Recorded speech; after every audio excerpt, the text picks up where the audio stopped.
There's a sense of alienation that we tend to experience as autists when speaking with other people because of the aforementioned shame and blame, where it's kind of one-sided, like we're disordered and can't communicate. Again, we eliminate that when we're speaking with other autists. And it's not like this is going to 100% be the case with every autist you talk about, like you're just going to click like buddies, but I haven't met any autistic individual yet where we can't communicate. And see, with these issues out of the way, then you can find out whether or not you could be buddies pretty quickly, I find. It's really easy to see when you have things in common, when people are just so similar in so many ways as far as, like I said, neuroculture and neurolinguistics. So the alienation just kind of goes away. I have had a lot of situations over the past few years where when discussing things with autists and the conversation got very emotional for me, I would say, I need to be done talking about this topic right now because I've become very emotional and it's not leading to a good place. They change the subject immediately. It's amazing. And we just continue to talk and there's no issue about it. And I don't come back to it later and just keep on going or get offended because I thought the conversation was still about me, because the way that I'm expressing myself, my emotion is there.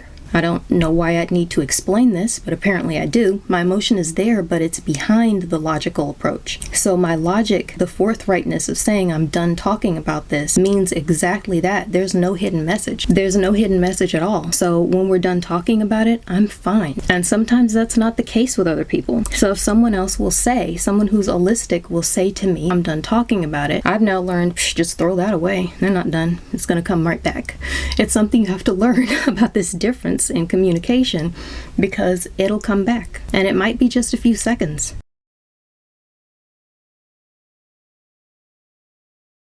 Can't remember if I finished my last point because the camera cut off recording because battery is going. So what I was saying was this situation where someone will say something like, as an example, I'm done talking about this. So then you change the subject.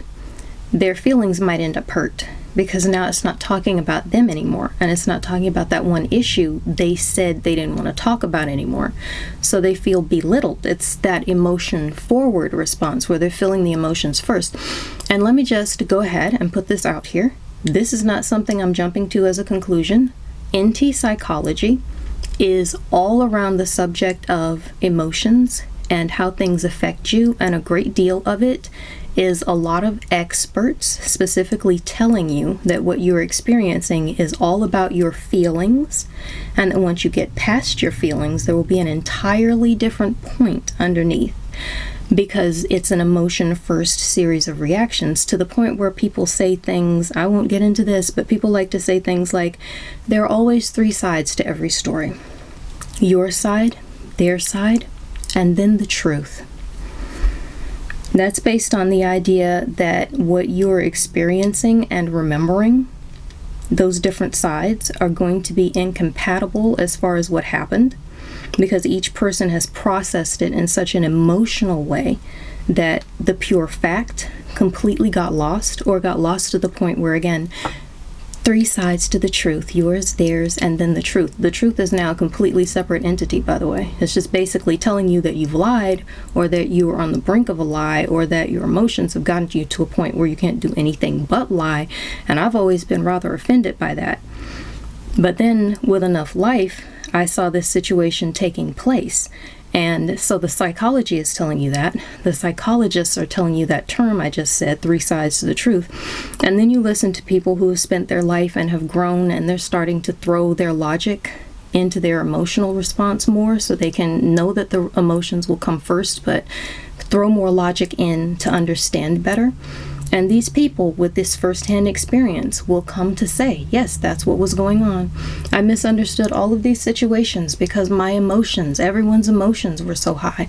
That's never been how I've worked. It's just not how my brain works. I have the emotions, but my emotions don't change the truth, and they don't eliminate it. Without getting into it, there have been many times in my life when I've been talking about a situation that was profoundly harmful for me, and I'm being so balanced in it that people who are listening are telling me how amazing my balance is, because it's rare. And I don't know if this is just an autistic thing or a my personality thing. I really like to be fair. I like to be fair, I like to be honest, and I don't see a purpose in any other way of being. So it's just my approach to stick with who I am and do it. So if someone has done something, I'll be the first one, literally, to sort of not to defend them, but the way the normal terminology would work, I would be defending them or playing devil's advocate, because I'm giving their side of the story too. Because without their side of the story, then you can't really be telling the truth unless you're just saying, well, this is how I felt about it. And I'll say that sometimes. I will make it clear. I'll say, this is my emotional reaction if I'm just giving you my emotions about it. But if I'm telling the story and saying what happened, it's got to be balanced or it's not the truth. I said I wasn't going to get into it, and then I got into it. Anyway, what I'm saying is, when you're in a situation where you're communicating with someone, they say they want something in the conversation or they don't want something in the conversation. You might say the same thing. As autists, if we say we're done talking about it, we tend to mean we're done talking about it. It can be harmful emotionally for us and mentally when someone assumes that you can't be done talking about it and they just keep going on. This might be their way of thinking.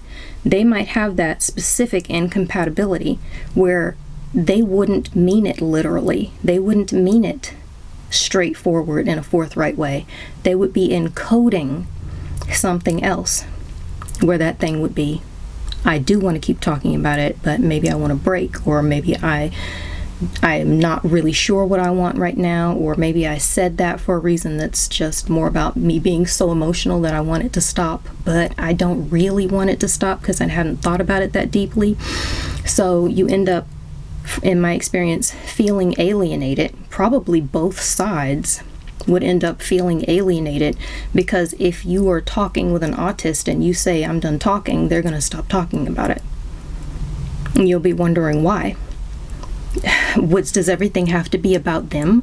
Now they're talking about themselves. This was about me. You said that you were done, and we thought you meant that.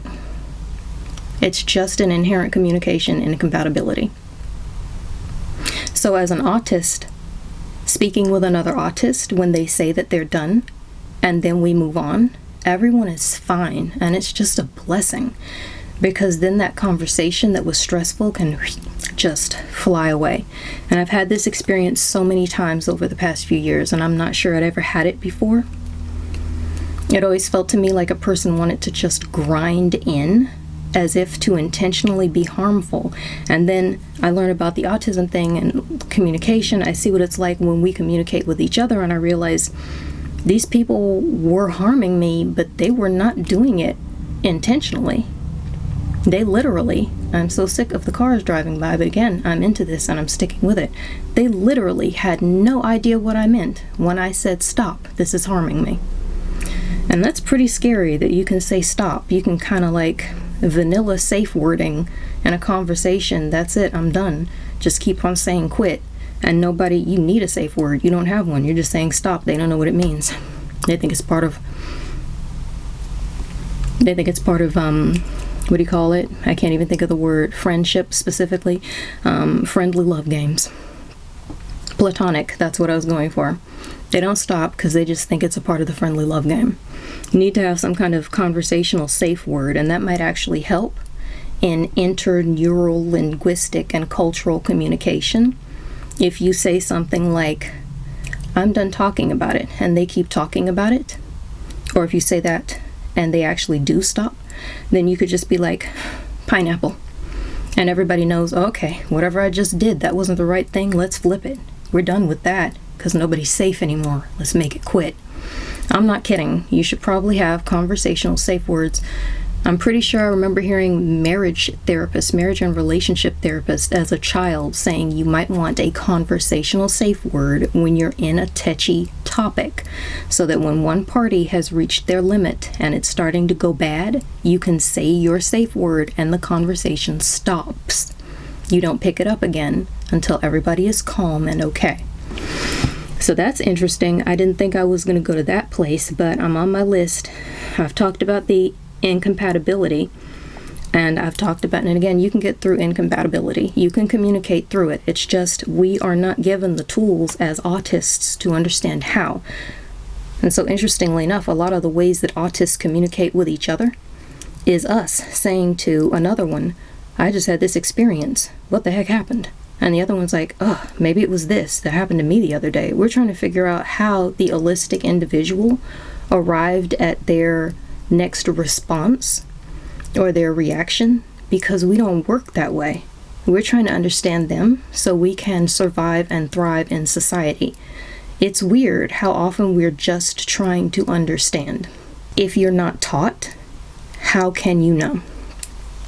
So once again, incompatibility is not a 100% stop unless you do not have the tools to break your way through it and get anything done. So things that are missing when I'm interacting with other autists are that alienation and that incompatibility. There's no work to understand. There's no work to communicate. It's just simple as a breeze. I didn't know that was a thing. I didn't think it was possible. For about the first 36 years of my life, I didn't know it was possible. I'm not going to start to get into the impact that had on me.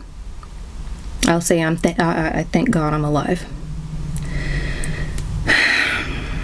For multiple reasons, not just communication-based stuff, but yeah, it had an impact. It had a horrendous and shocking impact on my world to think I could not be compatible with anyone and no one could understand me.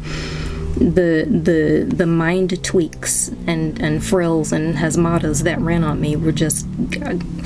So moving on, another thing that tends to be missing, I think I kind of addressed this without trying to, so I might skip it. Another thing that tends to be missing when I'm interacting with other autists is constant misunderstanding. And I gave that example while I was talking for 5,000 hours on someone saying I'm done talking about it and not meaning it, versus us saying I'm done talking about it and meaning it.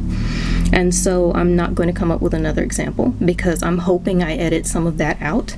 The last thing I want to do is add more to it. So I'm going to go ahead and cross that off my list. That pretty much eliminates all the stuff that I feel is missing.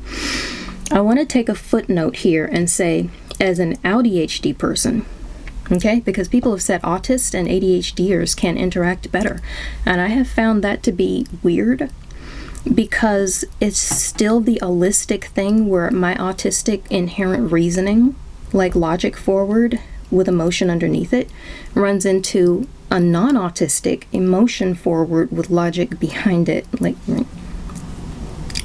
what I'm saying? It runs into that, and I still have a really interesting series of experiences. I have had a lot of conversations where I do click better with ADHDers. However, I am not, this is a weird way to put it, but it's the quickest way I can think of. I am not just autistic. I am also ADHD. So the part of me that is ADHD seems to be clicking and finding that compatibility and similarity in communication style and life experience with the ADHDers. So, based on science previously having decided for whatever reasons that one could not be autistic and ADHD, meaning that someone was going to be diagnosed with one of those and the other diagnosis would just not exist for them. It's not even possible. It makes me wonder, when people say autists and ADHDers interact more easily and more naturally, is it possible that some of those autists, diagnosed autistic individuals, were also ADHD, but could not be diagnosed or perhaps hadn't considered it because the pathology said it was impossible? So is that heightened ADHD communication I get as an autist really because ADHDers and autists communicate so well compared to neurotypicals and autists? Or is it because ADHDers and autists communicate better when that ADHDer is speaking to an autistic person who's also ADHD and doesn't know it? It might be compatibility between unknown or undiagnosed ADHD and known or diagnosed ADHD. That's just the thought I'm having on the subject. And I don't even know where to go from that, because that's just my firsthand experience. I definitely get something out of it, but how can I explain it? It's like I said, it's greatly about approach to life. We'll have similar traits, similar experiences, similar thought processes on things, but it still ultimately comes down to the potential incompatibility of me being logic before emotion and interacting with someone who's emotion before logic. So that's a thinker for me. I find this fascinating. I want someone who can take it in a balanced way and has the funds to actually study these things, because we're just coming to a time frame where ADHD, autistic ADHDers, is even allowed medically to be a thing. So where's this information coming from? It's coming from this time frame. Whoa, that's louder than anyone could accept. So where's this information coming from? Because based on my research, it's coming from a time frame that meshes with maybe you knew they were autistic but didn't know they were also ADHD en masse. And on top of that, there might be a lot of people who are just autistic and they really relate with an ADHDer because that ADHDer was first diagnosed with ADHD, and so no one thought to look for already existent autism. So maybe if an autist who's not ADHD is getting along well with an ADHDer, I've had this experience too, first-hand experience, where that ADHDer has been diagnosed as ADHD, but not yet diagnosed with autism. Then that person, in my first-hand experience, was diagnosed as autistic too. So now we're both ADHD. It's very possible that the undiagnosed half is what's clicking, and that it's not specifically autists and ADHDers, as I guess I'll call it for the sake of lost brevity, separate entities. It might not be that as separate entities we're relating. It might be that we're not yet diagnosed as having something that's compatible, directly compatible with the other person. Ugh. So many thoughts on this subject. So now that I've talked about that, here's what's fascinating. Being ADHD doesn't give me that sort of emotion forward processing capability, because ultimately I'm autistic and the autistic brain gives me logic forward. I don't relate better as an ADHDer who's allistic and has allistic emotion forward and logic next relating capability, because underneath it all my autistic brain is logic first and emotion second. So the one doesn't cancel the other when it comes down to it, and it's just an issue of how I process everything. In that place, autism brain is always going to win, because I'm always going to be logic first. No matter how passionate I get about anything, I'm still always logic first in the end. So there is no sort of thing where the ADHD part of me is somehow holistic in function, because it's one brain and it's an autistic brain, and it doesn't get unautistic for anything. So I don't know if that made sense, but I gotta throw it out there because I've been thinking, wow, again, it's nuts. It's like some kind of weird little miniature car commercial is going by and they're trying to run the loop-de-loop right outside my window, and they just won't stop trying to loop-de-loop for that commercial shot that sells everything. I'm throwing all this out here because these are the thoughts I keep having on the subject, and I think study this stuff, they're really groundbreaking. Oh my gosh, I really hope I get to see a time frame where people have studied this stuff respectfully, just approach life with love, and all of this stuff becomes open for everybody. Anyway, plus, it's just, I don't know why I feel the need to say, when I say approach it with love, has absolutely nothing to do with cuddly, cutesy, wubbly emotions. It's more like a way of approaching life where it's just, I don't even know how to explain it right now. It's not about the selfish sensation of cuddliness. We're not expecting you to fall in love with all of your study victims. We are expecting just come to it from a place that's not biased. And the more that happens in life, the more things get amazing. I love information. I just love information like crazy. So another point I want to add, since I've gone through the stuff that's missing when autists communicate with autists, and they're negative things that it's nice to have a break from sometimes, because it's just so much work to be incompatible and all that stuff. It's so much work, even if you're in a situation where you have to deal with this every single day. My hope is truly that all of us will know what it's like to have a lack of it in our personal lives, a place to decompress, just see what it's like when you're compatible communicating, because again, so many of us don't know, but things that we gain, in my experience, and also through that study I'm linking down below, we gain camaraderie, which I know will sound insane for those of us who have lived, the life and the experience.